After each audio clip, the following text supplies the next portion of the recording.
예, 오늘은 강원도 중부 지역에 자리한 홍천에 대해서 말씀드리겠습니다.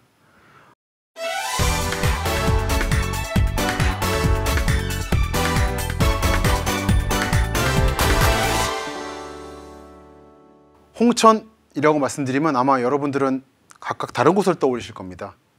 홍천이 넓거든요. 홍천이 거의 제주도하고 같은 넓이입니다.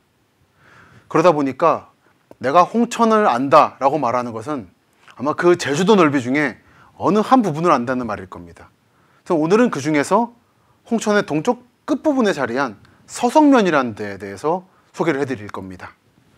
우선 홍천에 대한 전반적인 말씀을 드리겠습니다. 아마 여러분들이 강원도를 이해하실 수 있는 기본적인 구조가 되기도 할 겁니다.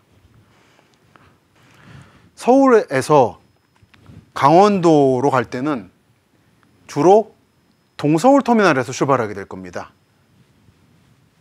자가용으로 가신다면 수많은 방법이 있겠습니다만 저같이 대중교통으로 답사를 하거나 지방 출장을 가는 사람은 주로 동서울에서부터 강원도로 향하게 되는데요.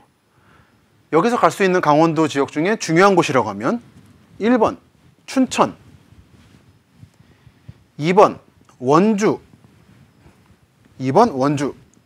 그리고 3번 오늘의 주인공인 홍천, 그리고 4번 횡성이 있을 겁니다. 이 가운데 서울에서 춘천으로 가는 거는 경춘선을 타면 되죠. 그야말로 말 그대로 서울경자에다가 춘천춘을 써가지고 경춘선.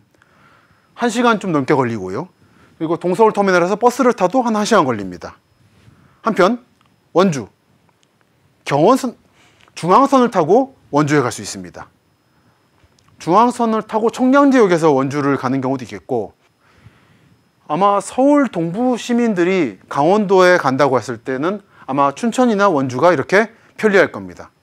오늘 말씀드린 홍천은 위로는 춘천, 아래는 원주 사이에 끼어있는 지역입니다. 끼어있는데 넓게 가로로 펼쳐져 있는 거죠. 이 가운데 지명은 좀 지우겠습니다만 여기 홍천의 서쪽 끝에 스키장이 하나 있어요.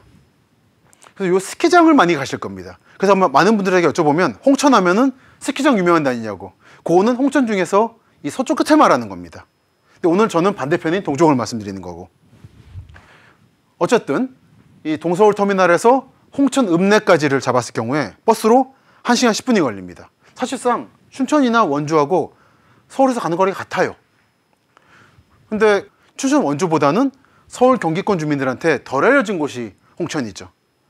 그러다 보니까 제가 얼마 전에 초대를 받아서 홍천에 강연 갔다가 그분 초대하신 분과 함께 홍천을 빙 둘러봤는데 여기가 관광지로서도 훌륭한 포인트가 많고 또한 서울과 가까우면서 아직 덜 알려져 있기 때문에 스키장 말고는 알려지지 않았기 때문에 미래의 전원주택 또는 투자지역으로서 좋겠다 생각을 했습니다. 가보니까 땅이 강원도긴 한데 평평한 데가 많고 그리고 공기도 맑고 좋더라고요. 저는 모든 지방지역을 공기 맑다 표현하진 않는데 홍천은 공업지대도 크게 존재하지 않고 춘천이나 원주에 비해서 큰 도시도 아니다 보니까 좀 공기가 맑고 풍경이 좋은 곳이라는 느낌이 살아있는 지역이었습니다. 그것은 서쪽이든 동쪽이든 다 해당되는 얘기입니다. 홍천은 제가 이번 가보니까 스키장하고 홍천 읍내가 나름 발달한 잘 갖춰진 시가지라는 거 플러스 서성면이라고 하는 동쪽 끝에 굉장히 아름답고 잘 갖춰진 마을이 있구나라는 게 포인트인 것 같았습니다. 지금 보시는 지도는 아까 말씀드린 홍천의 여러 중심 가운데 동쪽 끝에 자리한 서성면이라는 곳입니다. 저는 지방의 마을을 많이 들여다보고 있습니다만 보면은 참 잘 갖춰진 단단한 마을이라는 느낌을 받아요. 보시면 면사무소가 있고요. 초등학교가 있고 중학교가 있습니다. 그리고 여기 지도에는 표시되어 있지 않지만 농협 건물이 여기 이쯤에 있습니다. 어느 지역을 볼 때 이렇게 면사무소, 읍사무소가 있고 초등학교, 그 이름이 붙어있는 초등학교가 있고 농협이 있으면 그 지역들을, 그 기관들을 관통하는 라인이 옛날 100년 전쯤에 만들어진 신장로이겠구나라는 생각을 할 수 있다고 생각하고 있습니다. 이 라인이 신장로인 거죠. 그리고 보시면 여기는 서석 5일장이라고 하는 게 있습니다. 실제로 전통시장이 꽤 크게 있더라고요. 제가 답사 갔던 날이 마침 장날이어가지고 할머니, 할아버지들이 많이 모이고 계셨는데, 5일장이 있다는 것은 이 서석 면사무소 주변이 단순하게 요 동네만의 수요를 해결하는 게 아니라 이 주변 지역의 수요가 전부 포괄하는, 그게 광역시장이라는 것을 의미합니다.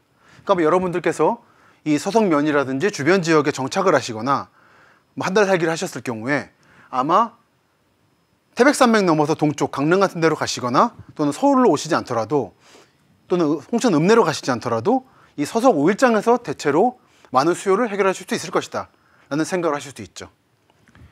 이 면사무소, 초등학교, 중학교, 농협 5일장이 도심의 중심부에 있다고 한다면 도심의 외곽에는 다른 시설들이 있습니다.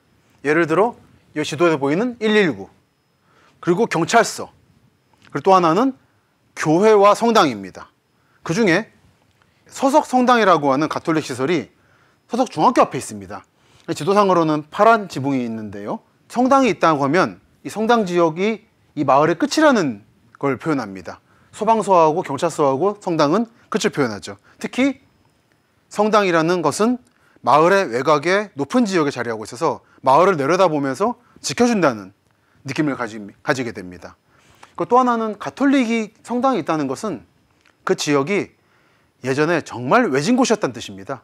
그 조선 왕조의 탄압을 피해서 신도들이 구한말부터 전국 곳곳에 숨어들었는데, 그런 숨어든 사람들이 만든 게 이 동네의 교호촌이라는 거예요. 그만큼 홍천 서석이라는 데가 예전에는 그렇게 외진 곳이었구나라는 걸 알 수 있죠. 그래서 다음으로 이 서석 성당에 대해서 말씀을 좀 드리겠습니다. 지금 보시는 사진이 서석 성당입니다. 함석 지붕으로 푸르스름하게 잘 정돈되어 있고 소박한 교회 청탑이 있고, 제가 마침 갔던 날이 이 하늘이 파랗다 보니까 이 파란 지붕하고 잘 어울리더라고요. 이 서석 성당은 원래는 서석 공소였습니다. 가톨릭 교도가 아니신 분들을 위해서 설명을 드리자면, 성당은 주임 신부, 그 교회나 그 교구를 관할하는 신부가 늘 있는 곳이고, 공소는 미사를 지내는 날에만 외지에서 오는 것을 말합니다. 사람이 신도가 많지 않아서 신부가 상주하지 않았다는 걸 뜻합니다. 이 홍천군 서석면이라는 곳은 1887년, 그러니까 대한제국보다 좀 앞선 시기에 가톨릭이 전래되었고, 다른 지역에서 탄압을 피해서 온 신도들이 모여서 신앙생활을 시작했다. 그리고 지금 보이시는 이 건물에 앞서 있던 건물은 1958년에 신도들이 만든 거다. 그러니까 여러분들이 어디 건물 가시면, 예를 들어 명동성당을 가시면 굉장히 화려하잖아요. 그거는 교구 차원에서 위에서 아래로 내려준 교회 건물인 겁니다. 그러니까 돈도 많이 들고 잘 지었지만 소박한 맛은 없죠. 세련됐죠.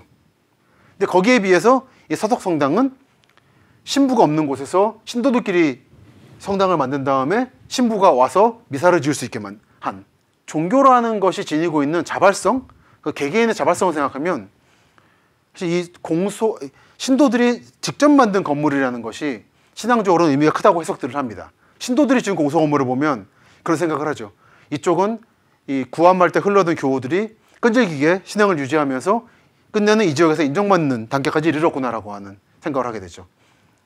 어느 지역이 뜨기 위해서 중요한 조건 중에 하나가 멋있는 건물이 있어야 됩니다.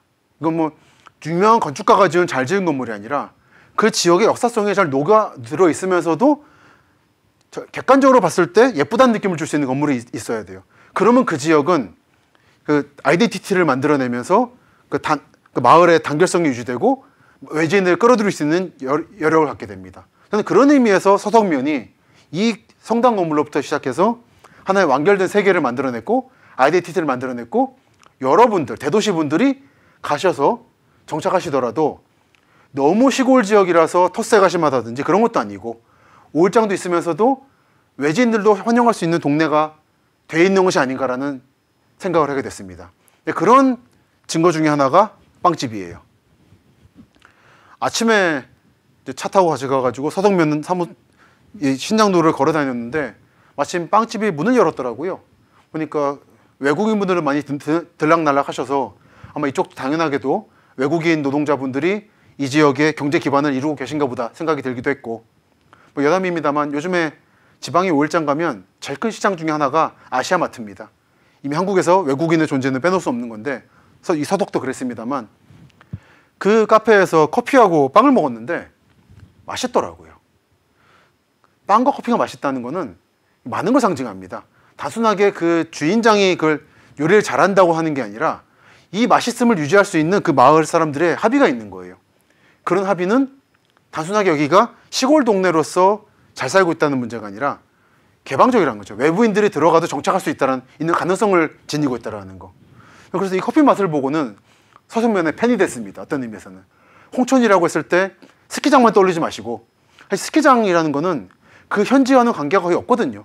외지 자본이 들어와서 시설을 만들었고 돈 벌어도 외지로 나가는 것인데, 이런 지역에 여러분이 소비를 하시고 정착을 하시면 그 돈은 지역에서 돕니다. 이게 정말 지역 활성화인 것이고 이 지역을 도와주는 것이기 때문에 오늘 강연에서 말씀을 드렸습니다. 마지막으로 이 서석 면의 분위기를 알 수 있는 사진 2장을 보여드리면서 끝내겠습니다. 하나는 서석 전통 장터입니다. 말하자면 서석 5일장이죠. 아직 장이 시작되지는 않았는데 곧 여기가 이제 바글바글 하게 됐습니다.